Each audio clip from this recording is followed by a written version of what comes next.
Welcome to the Man Exchange podcast, where boundaries dissolve and human connections transcend limitations. Join Stephen Matthew Clark, navigating life within the confines of a maximum security prison, and Dr.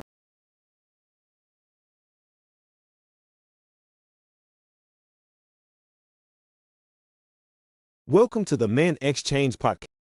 Welcome to the Man Exchange podcast, where bound. Welcome to the Man Exchange podcast. Welcome to the Man Exchange podcast, where boundaries dissolve and human connections transcend limitations. Join Stephen Matthew Clark, navigating life within the confines of a maximum security prison, and Dr. Par Nyman.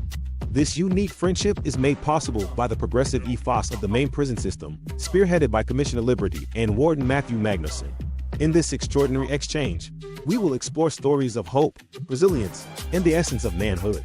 Explore the depths of what it truly means to be a man, and the shared mission to demystify the complexities of prison life.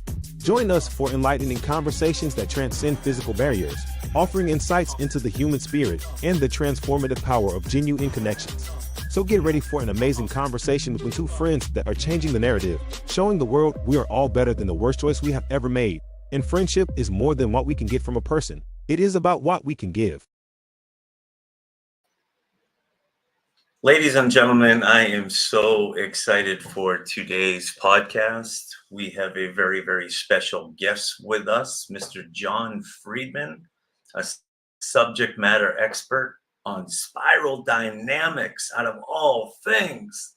So it's something that Dr. Nyman and I have been discussing and bringing up now for several months.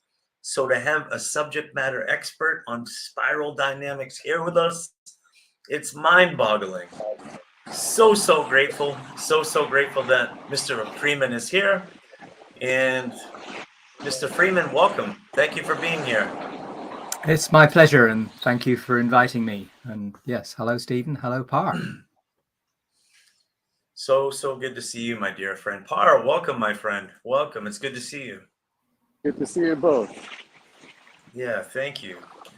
So, Mr. Freeman, first off, it's a blessing. Do please call me John. John, okay. Yeah, please. It is a blessing to have you here. For the past several months, Par and I have thrown around this idea of spiral dynamics, and we've spoken about it in depth at times. So I'm just interested, first off, to, I guess, get your perspective on what spiral dynamics is. And maybe let's just dive in and talking about your interest in it and why you've fallen in love and you've become a subject matter expert. Good question. Thank you. So a long time ago, I went to university and I started studying psychology and philosophy because there were questions I wanted to get answers about, to do with why people do what they do. And I didn't get those answers. And then many decades later, I met with a guy called Don Beck, who died a couple of years ago, but he was Mr. Spiral Dynamics, or Dr. Spiral Dynamics, in fact. And I realized I was seeing what I had wanted back when I was a teenager. And so spiral dynamics is a way of describing how individuals think, how organizations work, how societies work, why they show up the way they do. And it's all kind of rooted in the way that people think and why they think the way they think. So it's not about types of people, it's about systems of thinking, priority codes that people have taken on as, oh, this is the best way for me to live, and how that then works out. Beautiful. What do you feel like, if for anybody that's listening right now that may not be familiar with the science, the philosophy, the psychology, is there a way that you could break it down for us in layman's terms so everybody could at least wrap their heads around it and maybe comprehend it in more detail? I'll do my best. All right. I mean, it is a complex system. That's why it's as powerful as it is. But the core of it is that the way we think is how we adapt to the conditions we live in. So I sometimes say that's a bit like kind of what Darwin is for biology. Spiral dynamics is for psychology and sociology, because it describes how we make life work according to the conditions that we're in. So there's a couple of ways I can describe that kind of quickly. One is that we actually go through all those stages, or we have the opportunity to go through those stages when we're children. So children start off in the first stage, and we use a color code beige for the first stage. And in beige, it's all about survival. You're helpless. You need to have stuff done for you if you're going to survive at all. Then as children get a little bit older, they start to kind of become aware of their parents and their families and the world they live in. And so they come into a stage which is about how we bond with those around us and how we form our identities. And we've got a code for that. It's the purple stage, and it has lots to do with how people see their ancestry and how people find their roots. Then what anybody who's listening, who's been around young children, knows is that there's a point in time when they come out of that stage, and rather than kind of, oh, my parents' world is my world, they start using those really difficult words like no and mine. And there's a sense, oh, they're developing a notion of, well, I'm here and what do I want? And so the priorities that exist in that system, which we label as red, they're about power and empowerment. I mean, ideally, it should be about empowerment. It's about how we develop our will and our expression of ourselves in the world, and how we become, maybe the heroes on our own journey. But a lot of the time, for reasons we'll probably get to talk about, because it relates to your context in particular, red goes wrong, and it becomes about power over others. And that's where it goes into the manifestations of violence and aggression and lots of other stuff. I'll just give one more stage for the moment. I won't go all the way through. There's kind of 6 or 7 that might be relevant. But the next stage after red is blue. And blue is the stage in which human beings get uncomfortable about the chaos that goes with the red system. Red is very impulsive. Even healthy red is very impulsive. And blue wants some form of order.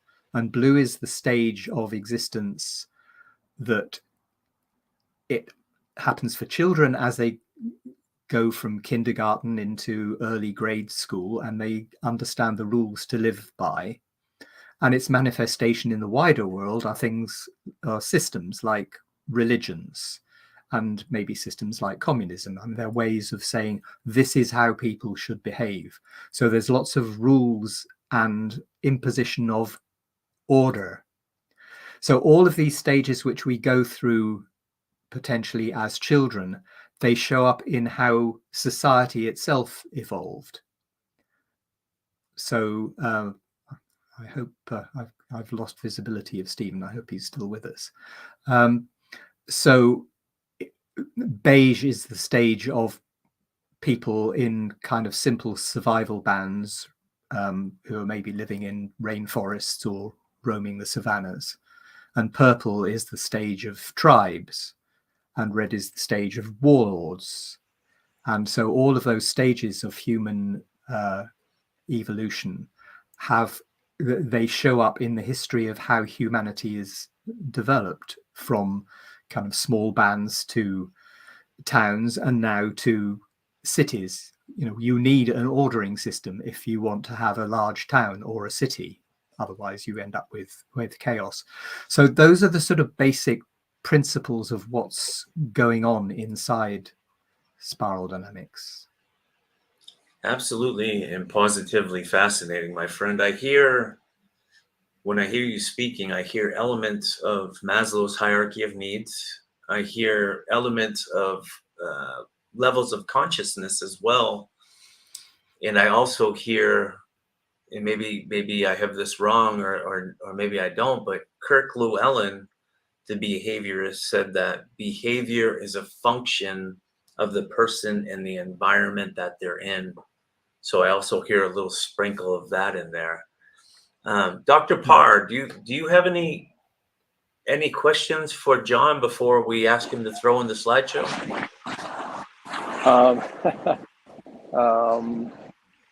John and I have talked a lot about spiral dynamics, and John has been my teacher in the spiral dynamics course I took, apart from actually being a mentor.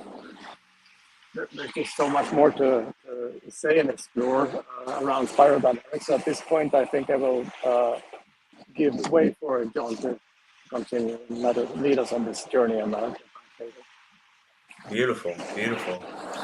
Now, John, did you have some slides that you came with today that maybe you could bring us through to give us a little bit of a better understanding of everything you just spoke about, everything from the colors to the levels? So maybe the viewer that's listening that has no experience with spiral dynamics would have a broader understanding of what it is and what it actually looks like. Okay, so I'm discovering as I try to do this, I can't instantly share what's on my screen. I'll see if I can upload a file, and maybe that will work. But while I'm figuring out how to do that, what I would be showing in the pictures are some because I haven't done a whole presentation of slides. I thought that would maybe be just a bit too kind of academic for people. Okay, I see you've put up the spiral. Okay, let's work with that picture. And so I'm just going to expand that so that I can see it as other people are seeing that. So there's a whole bunch of things being illustrated by this spiral image. So the first thing is why we refer to it as spiral dynamics, because it is dynamic. It's a relationship which is shifting with time, and it's shifting as we navigate some of the choices that people make. So at the bottom you see this arrow that goes between individual and collective. And that's a tension that exists in all of us. What's most important to me, or what's important to other people? And the stages actually, they oscillate between a priority for me. So the beige, red, orange colors have an I priority, where what I want to do is actually shape the world according to what I think it should be.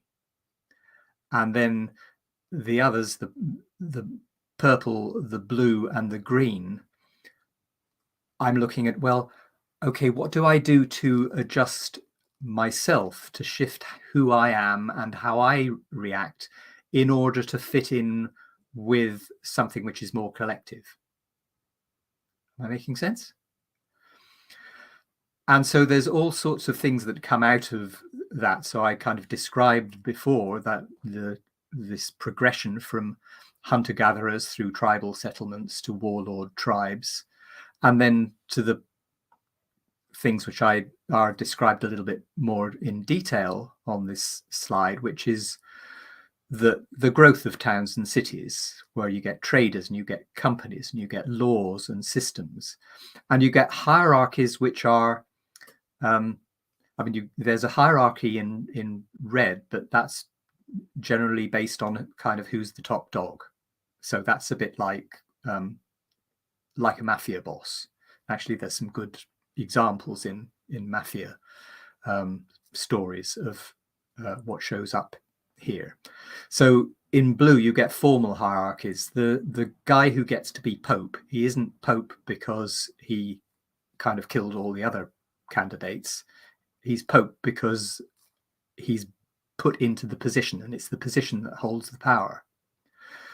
And then as we get beyond that into Orange, the whole of the last 200 years has to do with the growth of corporations and technology and more complicated hierarchies, which are maybe matrix organizations inside a company, and where it becomes about competition and strategy, but not competition to kill people, just a competition which ideally is healthy. Who can do this the best?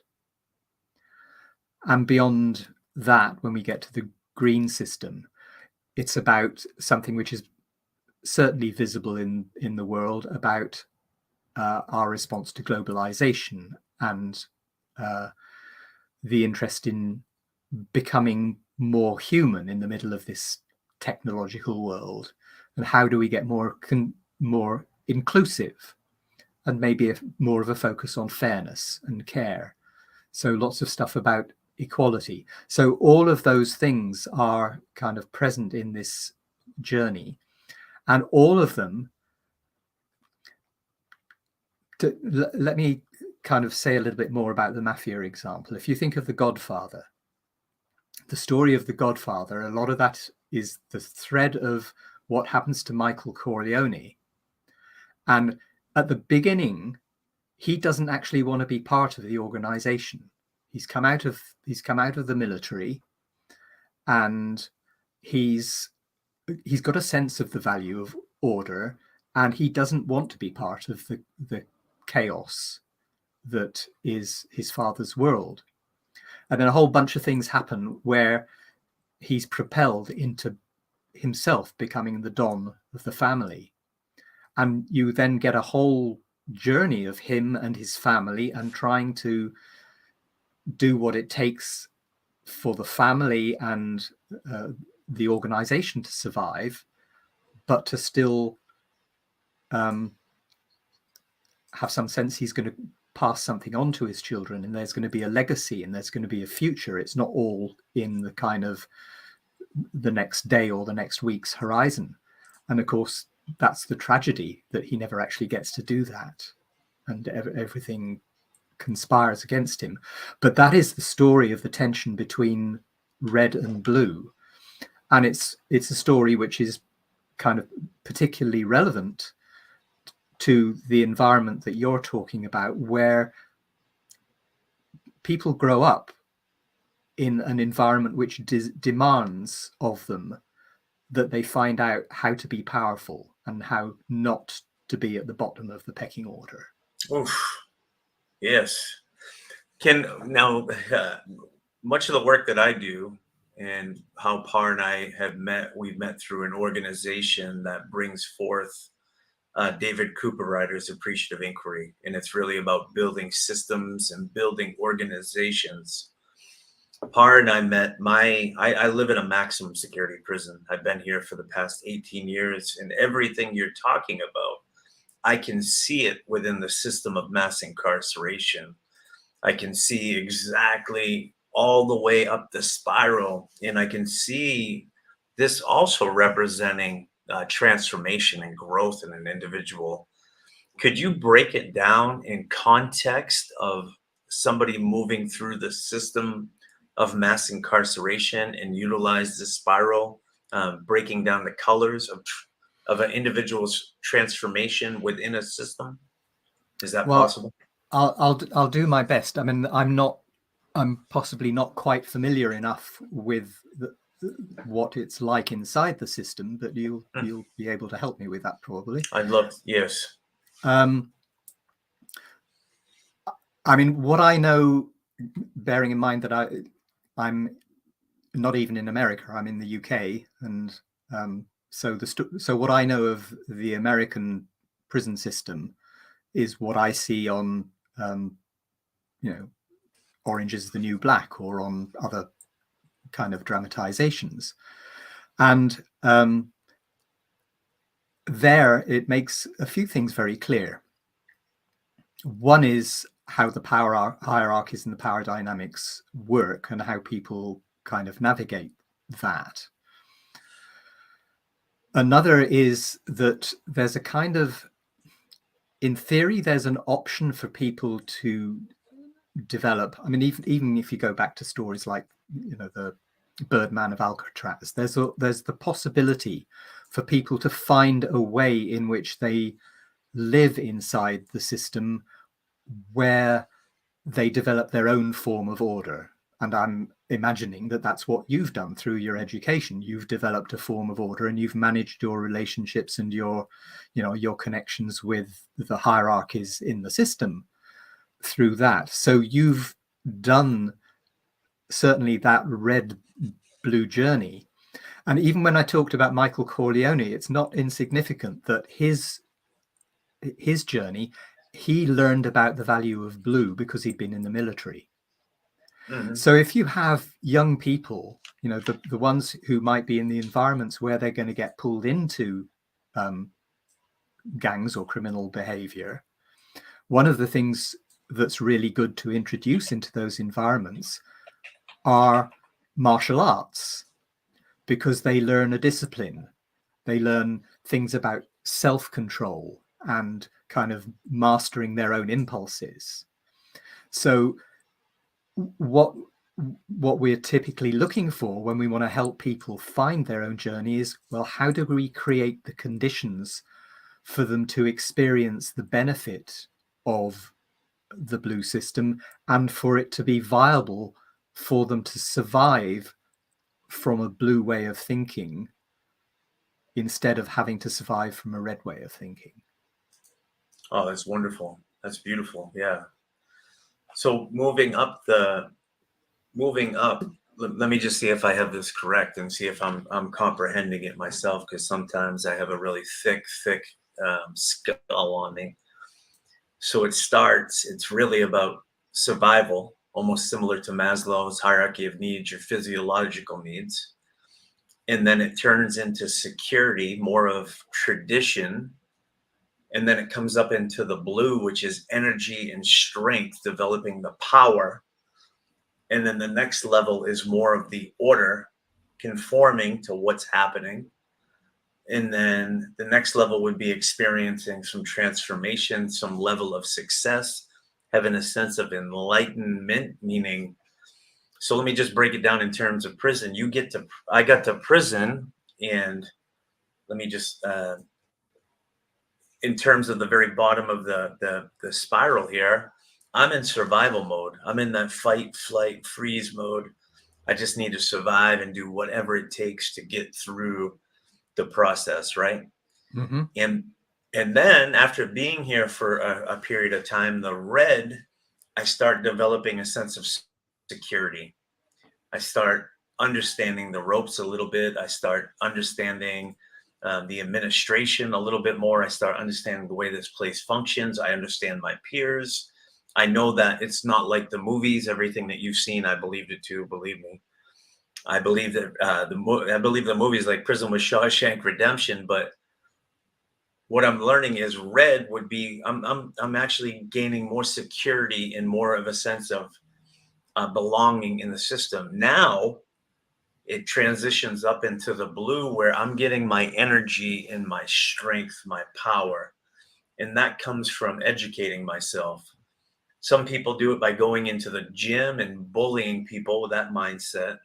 Other people do it by transforming their lives. So I move up into the blue with energy. I grab and gain strength, mental strength, that is, in changing my mindset. Now I trickle up into the orange. And in that orange, what's really taking place is I'm conforming. I'm conforming to society's rules. I'm conforming to acting more like a civilized human being, rather than telling one of my best friends in the world, F you, because we didn't get along or see eye to eye on something. I'm actually there's more order in my life. I'm able to operate more on a civil level versus a criminal thinking level. Now I trickle up one more level into the green, and trickling up into the green, really what that means for me is I start experiencing some success. And what I mean by success is I'm in my pod I'm in my cell right now doing a podcast with you. I graduated with 2 bachelor's degrees, a master's degree. I'm working on a PhD. So that's the success. I'm incorporating the science of what I'm learning into all my affairs. I'm incorporating it into my PhD work. And then finally, last but not least, is the yellow, which is community. I reintegrate back into the community, their sensitivity to other people around me. I'm able to function as a rational, normal human being in a system, which is society. I'm able to get back into society and flourish and flow. Did I break that down all right? Well, you broke it down really well in terms of the journey. Okay. The only difference is that you kind of got a bit ahead on the colors, because the power, the navigation of power is in red. And it's in red, not the blue. Yeah. And Okay. and the navigation of order and all the things that you described there, they're in blue rather than orange. But certainly what you described included, by the sound of it, some versions of orange, because there's a sense of the strategic and of the of being the best that you can be. Mhm. that comes with that. And yes, this is a good slide to use. So orange is the place of entrepreneurism. And of course, if you've got a basis of order, if that is established for people, then that sense of, well, now what do I do to succeed? So you described your merit-based. You've got your bachelor's degrees and you're heading for your PhD. That is totally a form of kind of, well, this is what healthy orange looks to do. And then, from what I understand of the exchange, well, that is going into green because of its people focus.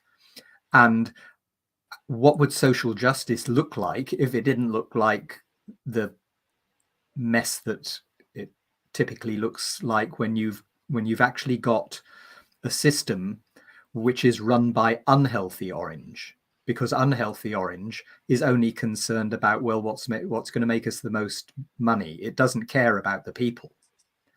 And that's what creates systems where, and we have this problem, it's not just an American problem as I understand it. You have a system where jails are kind of privatized and they become a profit center for people. And all they care is, how do I run this in a way which creates the most profit? Yeah, I completely agree with that. And I hope at the same time, we say that about privatized prisons, at the same time, states really operate the same way. They're looking for every way they can to save money. So I'm hoping, I have a prayer with some of these new privatized prisons that are coming in. I used to feel the same way. They're just monopolizing on human beings. But I'm actually learning. I've been in some meetings lately, which sounds interesting, right? With some privatized prisons. And it seems they have more of a humanitarian approach than some of the state systems actually have, which is mind-boggling, right? So the states, it's good to hear. And yes, I mean, I get what you're saying about the states, because here the public authorities, whether it's national government or whatever, money talks, and money talks. It talks in a big way. And part of the problem that comes up here, and I'm sure you encounter this with people who are maybe transitioning out of prison, is that the system actually works against one of the functions that it claims to have, which is to get people to the point where they're going to go out and actually they can find a place in society where they don't commit crimes anymore. They don't need to commit crimes anymore. And in order to do that, you actually have to treat people differently. So you've got the tension inside the system between two different sets of motivation, and the money typically wins. I mean, it wins over here. It sure does. It wins over here too, my dear friend. And you're up against, so you go through the system, you flourish. And if you don't do certain things while you're in the system, meaning you don't truly educate yourself, because education is what I see getting everybody ahead in allowing people to completely separate from this place, meaning not coming back, but they're utilizing their education to get out and actually support change within the system, if that makes sense. Well, it makes total sense. And I think it's kind of worth saying, one of the things that I'm aware of over here, and I can't believe it will be any different over there, is that when we talk about education, the first stage of that is, can people read and write? You know, there are a lot of people, and they're not just in prisons, they're also in they're in areas of society where they're regarded as kind of mental health, or they're the depressed or whatever, where the problem is they're functionally non-literate, and so it's very difficult to navigate the world if you're having to kind of pretend that you can read, and people develop strategies to mask the fact that they can't read. But a lot of that makes it very difficult to climb out of the environments where you're pushed towards crime, because, well, you know, to mug somebody, you don't actually need to be able to read. That's true. That's true. I would say the average, this. Go ahead, Par. Yeah, I was thinking about the green and money. And also, in my understanding, John, and this is my question for you, if I've understood it right, green, I mean, if you travel through the different colors, the different stages, and do it like thoroughly in a healthy way, you would incorporate the earlier stages in the stage where you're actually at the moment. So it's possible to bring a healthy value of money into the green stage as well, right? So that you can actually have a green orientation baseline, but you can still make money, even though that is not the number one thing to do. What's your comment on that? Well, that's absolutely right. And having a healthy way of working with money is about, well, how do we get... See, it's not that something's wrong with money. And I wrote a book called Reinventing Capitalism about 10 years ago that is on exactly this subject, and which is about all the motivations that cause people to be pushed into a place where they think money is more important than everything else. It's not that money isn't good. It's not that it isn't part of the useful way that we would run the world. It's that money on its own doesn't get us where we want to be, because there is the balance between, okay, we want to be successful, and we want to create stuff, and we want to produce stuff in the world, and we use money for all of that. But we also want to find, well, how at the same time do we care for people? How do we make people important? How do we have a money system that doesn't think it's okay to break the rules? I mean, everybody knows about, Enron and just a raft of corporate greed. And so what goes wrong with money is when we're not seeing that there's multiple purposes for which we need money and using those in balance. And underneath that sits the motivations that are in each of us, that we all have to deal with our fear of lack or our fear of loss, or the places where we get pulled into kind of greed rather than care. It's a combination, and this is one of the richness, the areas of richness in spiral dynamics, is that it's a combination of what's on the outside in terms of systems and kind of all the ways that money is made to work in the world, and our inner motivations, because actually we're the people who created the systems. The systems come out of who we are and what we thought was important. And so we got sucked into that world of all the noise, all the stories. It's it's about celebrity, and it's about, well, if I don't make money, I'm a failure, and it's just a whole range of mindsets. John, would you say that the next color is a reaction on the previous one, like a necessity? Like when orange goes wrong, there is a counter reaction to that, and it takes the shape of green. Is Absolutely. that one part of it? Yeah. Yeah, so that's part of the nature of the oscillation as we go kind of up the spiral or through the spiral, is that each system, each color code, it actually creates the conditions which the next system is required to solve.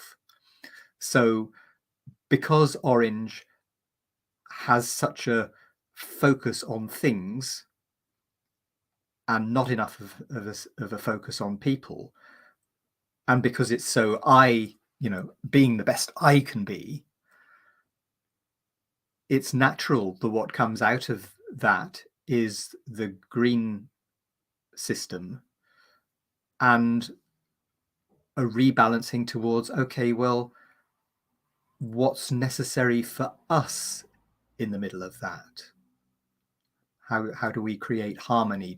How do we create something which is not by its nature alienating of people? This diagram is possibly, this one's a bit kind of, it's got a lot of, Maslow and Graves were good buddies, but Maslow was maybe, I don't know, 15 years ahead of Graves in his timeline. And there's a belief within the spiral dynamics community that Claire Graves actually reported that towards the end of his life, that Maslow began to see more of the way that Graves was seeing things, and particularly the sense that's in the spiral of this doesn't stop because evolution continues. We continue to go through ways of thinking that then generate problems that we have to solve in a new way. So yeah, that sense of the oscillation, it's built into the nature of existence itself, that we're always kind of having to manage polarities and find our ways. Well, sometimes it's more important to be me and to be who I want to be, and sometimes it's more important that I find my way of working with others and being in a team or blending all of that. This is a very complex but invigorating system. Before I say my next thing, I just want to acknowledge Paul. I see you here. Welcome, my dear friend. And Paul, in the chat, he said something really interesting that I had thrown up. He said, I believe that it's about being versus chasing, removing expectations, detaching from materialistic things, and leaning into gratitude and service to create impact. How beautiful, Paul. Thank you. And for everybody that's here on LinkedIn, we all want to acknowledge you. Thank you so much for coming in to listen to our podcast. And Dr. Jon Freeman, thank you for sending over your paper. And Par, thank you for sending his paper over as well. In your paper, you had written something that has stayed in my consciousness that I'd like you to talk about a little bit. You had talked about momentous leaps, right? Momentous leaps, jumping from one level to the next. Can you talk about that a little bit and share why that's so important? Right. So the notion of the momentous leap was a phrase that Graves himself used, and it was particularly about the journey that happens to people between green and yellow.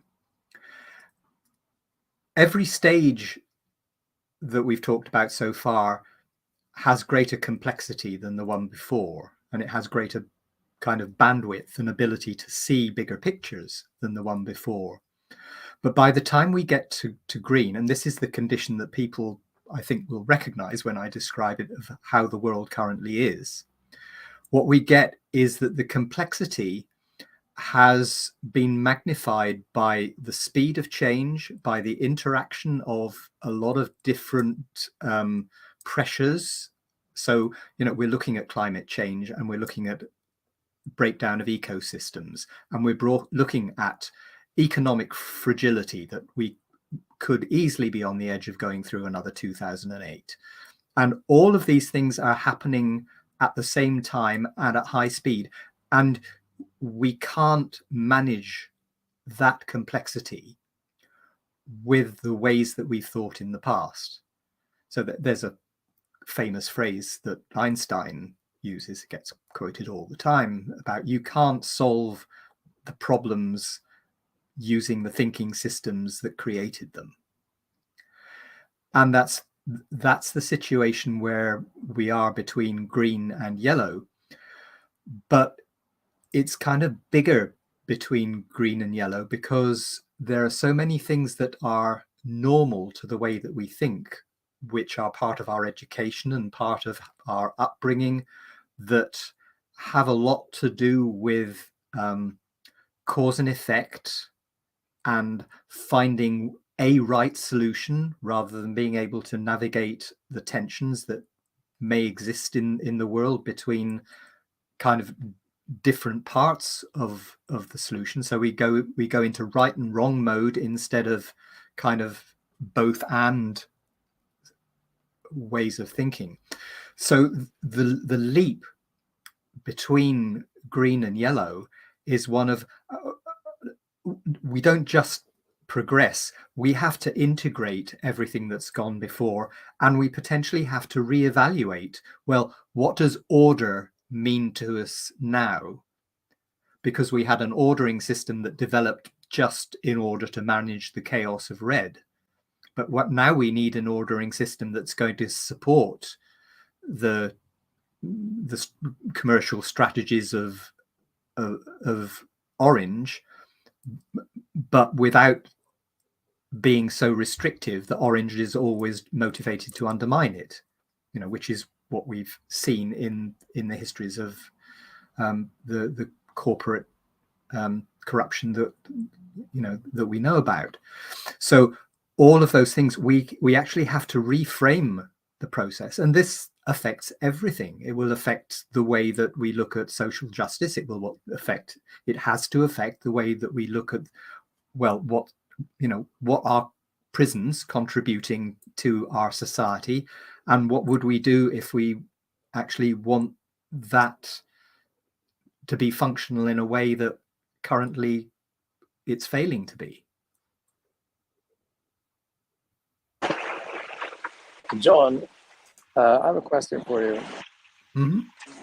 So there's a pendulation from one extreme almost to the other in the spiral's first 6 stages, I would say. Do you agree with that so far?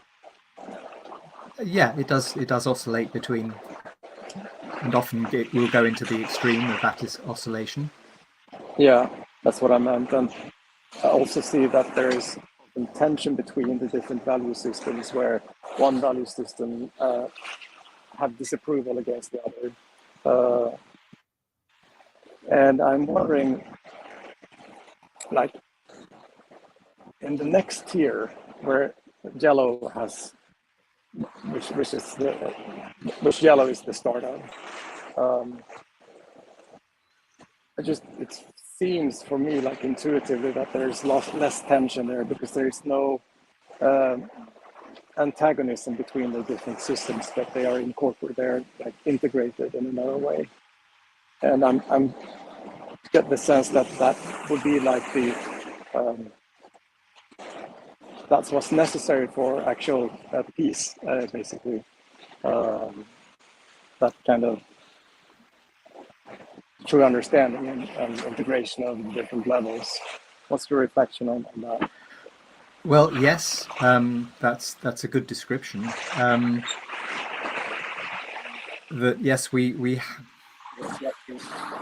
have to learn actually to see those first 6 stages, or those first six systems, both, to recognize when they've gone into an unhealthy expression and when they're in a healthy expression. So a lot of the work that needs to be done is not, I mean, what you described is right. When people are in blue, they've emerged out of red, and so they've got a hostility towards red because that's kind of what drove the growth of blue, and that's true of each pair of stages as we go up.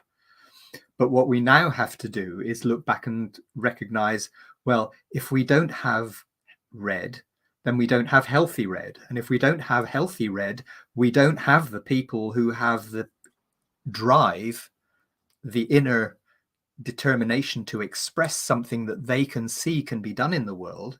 And so we lose the impulse, we lose the human, the generation of energy that propels everything that comes above. And that's much easier to see when you go into corporations or into organizations, because organizations have a tendency to think they need to suppress red, and the result of that is that they become stagnant and they lose their internal drive and their motivation. So that's just one example of what can happen at each stage of the spiral. So when we're, as you described, coming into second tier and into the yellow system, we're looking to not just to integrate all of those first 6 stages, which are sitting within us. I mean, we can't get to yellow as individuals without, to some degree, having gone through each of those. But we have to bring them into balance within ourselves, and we have to bring them into balance in our organizations, in our ways of expression in the world, so that a lot of the shift that needs to happen isn't that everybody needs to move up spiral. It's that we need to get people to be, if they're living from blue, great, just get them to be in healthy versions of blue. If they're living from orange, get them to be in healthy contributing forms of orange. So the goal all the way through is to make any system healthy to be where it is, and to make it okay for people to be who they are where they are. We're not looking to change all the people or to change their priority codes. That would be really difficult to do. John, if you were working within a system, let's say you were hired as a consultant to come into a system, and let's say you were hired to come into the system of mass incarceration to analyze it, how would you utilize spiral dynamics for organizational scholarship? How would you utilize it for recommendations to strengthen the organization? And could you provide maybe just one example of how to get a system to let's say you have a prison operating very holistically already, following the Norway model, which has a 20% recidivism rate, 25% recidivism rate, versus the 70 to 77% in the United States. What recommendations, after you answer the first part of that, what recommendations would you make a system that's already operating pretty well, and how would you weave it into spiral dynamics, my friend? It's a wonderful question. So the route to kind of health within a system is for the system to see itself. So it's no good that I come in as a consultant and I say, well, there's this and you've got to fix this and you've got to fix this, because the system actually has to develop its own awareness of this is what's showing up and this is why it's showing up, and this is how we would work to change this aspect or that aspect. So it's about working with the people, and you know what that looks like may differ whether you're talking to owners or administrators or whoever, or legislators outside the system. And I mean, each of those process of kind of awareness development will have its own character, and it's about the journey you take each person or each set of people on, so that they can see more of the system for themselves and they can see their own solutions. Because if you don't own the solutions, you won't you won't put them into practice. And we know this, that in the corporate world, something like 70% of change initiatives fail because they're pushed on to people from the top down, but they don't actually change the conditions inside the organization. So people have to go back to being, well, this is how I survive in these life conditions, and they go back to doing what they've always done. So it's a process, and it takes time. I mean, none of this is ever done in a period of months. It's typically a period of years, and saying, okay, we're going to make this shift now. We're going to change this aspect of the life conditions, and we're going to kind of work with that in a developmental way from within. Thank you. I love that. And then let's take that to the excuse me, the human condition. I'm going to throw the spiral back up there, if that's okay. So Sure. I was in a conversation with Par earlier, and I got real sensitive and I got real upset because I had put a video out and it said Par is traversing the world in a sailboat. And to me, I'm so excited for my friend. I love Par. He's my dear brother. He's my mentor. He's a person that I look up to. So I've been excited about him traveling across the Atlantic Ocean in the boat. So I rant and rave to everybody. My brother is traversing the globe on a sailboat. Par, being the humble giant that he is, says, I don't really like that because it's a misrepresentation.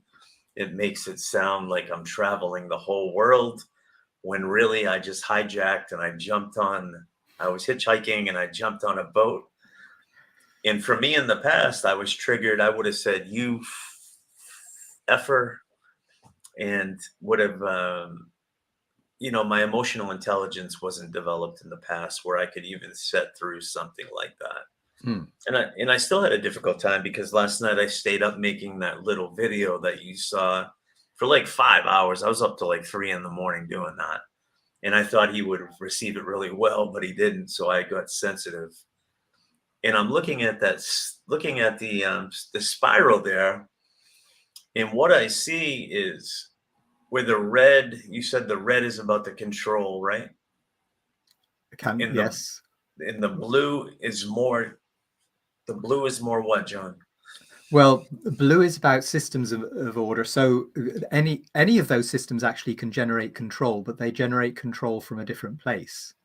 Okay. But the thing that you're referring to about emotions is that one of the things that happens to all of us is that when we go into the system, the education system, the system of the world, all the pressure on us is to manage that through our cognition, through our thinking, through being smarter in a an analytical way. But a lot of what's going on in us and what you're describing when you have an emotional reaction to something, that typically is happening somewhere most often in the purple and red systems. And the reason that people struggle with emotional intelligence is that we're not educated in that. And so we're not actually taught what you've obviously discovered since, which is, how do I handle my feelings? How do I get so I'm aware that the feelings are there, but I'm not triggered into thinking I have to do something? You know, the point at which, I think what I hear in your description, the point at which my emotions, they just become data about what's going on in my world, but they're not what determines what I will do or how I will make my decisions. So beautifully said. I teach a class here. It's a positive mindset class. And I say to guys, this sounds silly, but I say, we all see beautiful people. It doesn't matter what your sexual preference is. We see beautiful people all the time. Some of us have fantasies. Some of us like have feelings, whatever shows up. Just because it happens, we don't run over and throw the person down and force ourselves on that person. Just like if I'm feeling upset and triggered, I don't need to say F you or react in an irresponsible manner. And you're absolutely right. The social conditioning many people have been through in prison as a kid, with so many adverse childhood experiences peppered in there, with their fight, flight, and freeze, their sympathetic response system usually always jacked. And they've been suppressing that with mind-altering chemicals for most of their life. Now they come into prison where they got to face everything. So that's why you see so many people in the pill line. That's why you see so many people having overreactions all the time. To take somebody from that purple and that red and bring them up into the blue, it really does take mentorship. It takes programs. It takes trainings. It takes time, exactly what you said, but it takes that intrinsic motivation. They need to want to have that as well, just like we can almost relate that to a system now. The system of mass incarceration for a long period of time has been operating in the red and the purple for a long period of time. It's that punitive draconian approach. But now it feels like there's more of a trend and more of a push for criminal justice reform that's moving us up into the blue and up into the orange. Hopefully we get to a place where it's the green and the yellow, but at least that transition's taking place. So now it's making more sense. It's becoming more clear. Pierre, I love you, brother. Thank you for bringing Jon in today, because now it's all coming together. Yeah, thank you. And there's so much brewing inside here. Some things that I want to share. I loved it when you said, Jon, when you spoke about letting people be where they are, actually, and developing the healthy aspects of that particular level. I think that's a very loving approach. And I had a question for you. Is it like, would you want to move in a certain direction, or would people naturally just move in that direction when they're actually fulfilled with the value system that they're operating in? So it's not the best approach actually to work where people are. Yeah, absolutely. And just to say that Professor Graves originally said, damn it all, people have a right to be who they are. So it's absolutely fundamental to his thinking and to spiral dynamics. And do people have to change? No, they don't. Will they change? Well, it becomes an option for people when we shift the life conditions that they're in and they then have the possibility to do something different because that's actually functional in their new environment. So, the goal that sits alongside help people to have healthy versions of what they currently are is to shift the life conditions so that those possibilities begin to be more real for people. And so there's an you put an openness into a system which was previously kind of arrested. So thank you for the question. Had we had more time, I would have been very, very curious to get an idea of what that might look like in practicality, for example, in prison.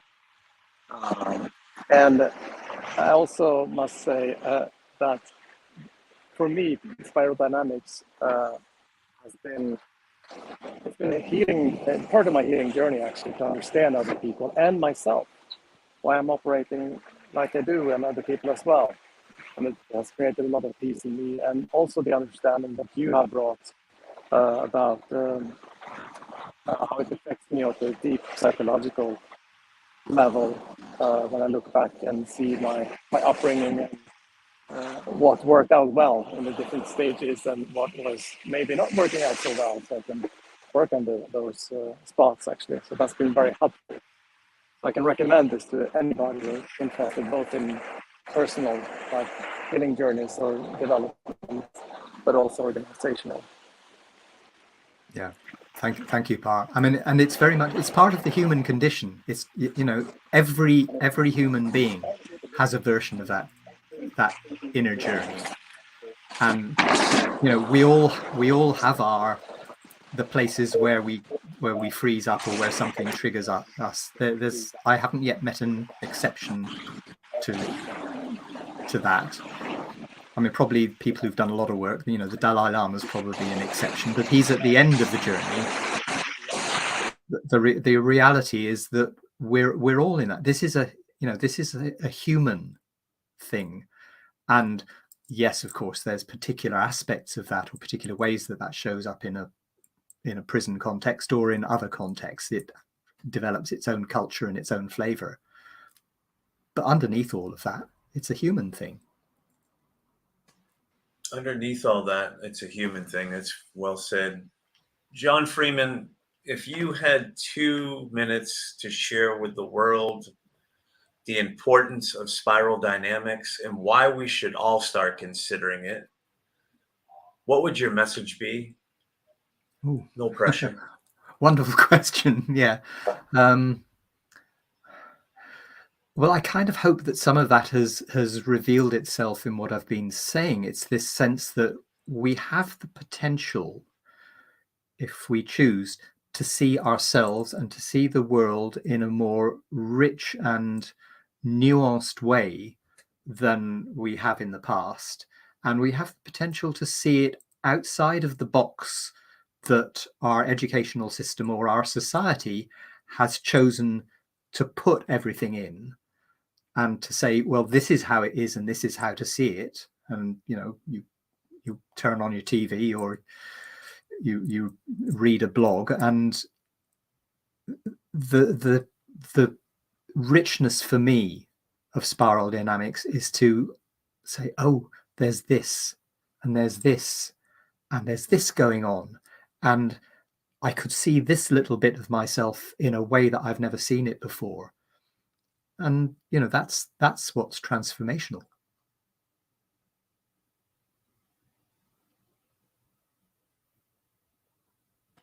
Yeah, beautiful. Beautiful. Dr. P, do you have any final questions for Mr. Freeman? I have many questions for Jon. So there are many more aspects about spiral dynamics that I would like to explore, but I think that's all for today. I want to be as respectful as I can with our time. Absolutely. Well, love to have you back on, Jon, at some point in time. Maybe we, after now, like dipping our toes into this, we could be more specific with some more questions, and then I'm sure our viewers, once they watch this, they're going to have a bunch of questions as well. So first off, thank you so much for taking your time to be with us today. Dr. P, I love you. Nice to see you. Thank you for taking your time to be here as well. I am so grateful to learn more about this fascinating topic. I'm studying consciousness right now, so this really has a role in the development of consciousness. And I heard you mention Wilbur. Wilbur's tossed around in California Institute of Human Sciences all the time. And I'm just grateful for your work. I'm going to take a deep dive into some of your work when I have a little bit of space. So thank you so much for your love. Thank you for your kindness. And thank you very much for being with us today, Jon. Any closing thought? Yeah. Well, just thank you for the invitation. It's been a pleasure. As people will have gathered, I'm a bit of a nerd for this stuff, but it's nerdy with a purpose. And yeah, if you want to go further with the conversation, I'll be happy to do that too. Thank you very much, my dear friend. Many blessings, many blessings, and we appreciate your time. Give more love to those in prison. Support the awakening. Good hearing that, Jon, and thank you both. It was a pleasure sharing this hour with you. And greetings from the Atlantic. We're soon to arrive in Grenada, actually. I'm sitting here in the forward part of the boat and enjoying the few hours that we have left. So did you, hold on a second, we had to just stop the closing. Did you just say you're about to arrive in Grenada? Yeah, Dr. we have P? about 13 hours left. To amazing. Grenada. Amazing. What's the next stop after that? I could stay. It feels like I could stay. I don't know. I might be going back to Sweden because I'm missing my kids tremendously to be in there during Christmas. But then next sailing trip will be Thailand to Cyprus, February to April. Amazing. I'm helping a man sailing his yacht, transporting it basically. Yeah, I want to get out here again. It's like I can never get enough. It seems like I told Stephen today. I noticed early today that when I was sitting relaxing in the boat in the cockpit, I suddenly noticed I was breathing with the waves, like in the same rhythm as the waves. So yeah, that was. I want to do more of this, and I want to bring people out to make this experience. Sounds wonderful.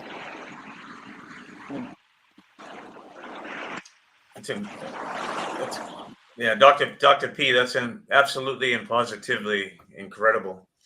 Thank you for sharing your experience with us while you've been on the sailboat. We, just so everybody knows, if I have shared with anybody, he's traveling the world. He's traveling across the Atlantic Ocean. So I just want to be clear with everybody. And who cares? It's amazing. You got to admit, it's freaking amazing. And what a gift to have you on, Jon Freeman. My dear friend, Christian Perrin, he is a professor over there in the UK. He taught at Greenwich University for a while. He's now teaching at another school. But needless to say, he's a forensic psychologist, and he's been studying peer support programs in prison for, goodness gracious, probably the past 10 years. And he's consulting now and supporting us with the Awakening / Reentry United, so we can bring it across the world like we're doing. So just many gifts and many blessings from the UK. Yes, sir. And of course, Shad Maruna, who is a leading criminologist and narrative change. He's done a lot of work. He's another amazing person that comes from the UK. So a lot of great minds come from the UK and come from Sweden as well, Dr. P. And just so grateful to have you guys in my life. Many blessings to both of you. Thank you. Well, likewise, and thank you. Thank you. Imagine being a bird caged for years, finally free to fly, but where to? This is the dilemma facing those returning home from prison. A journey fraught with challenges, but also opportunities. Step 1, embrace change. You're not the same person you were. Accept it, grow from it, Step 2, build a support network. Family, friends, mentors. Their role in your reintegration cannot be understated. Step 3, education and skills. Many organizations offer free courses for ex-offenders. Use them. Step 4, job hunting. Be honest about your past but focus on your future. Step 5, stay positive. Rejection is part of the process. Don't let it define you. Remember, it's not about where you've been, but where you're going. Spread your wings. The sky's the limit. Gentlemen, many blessings. Many blessings. Thank you very much.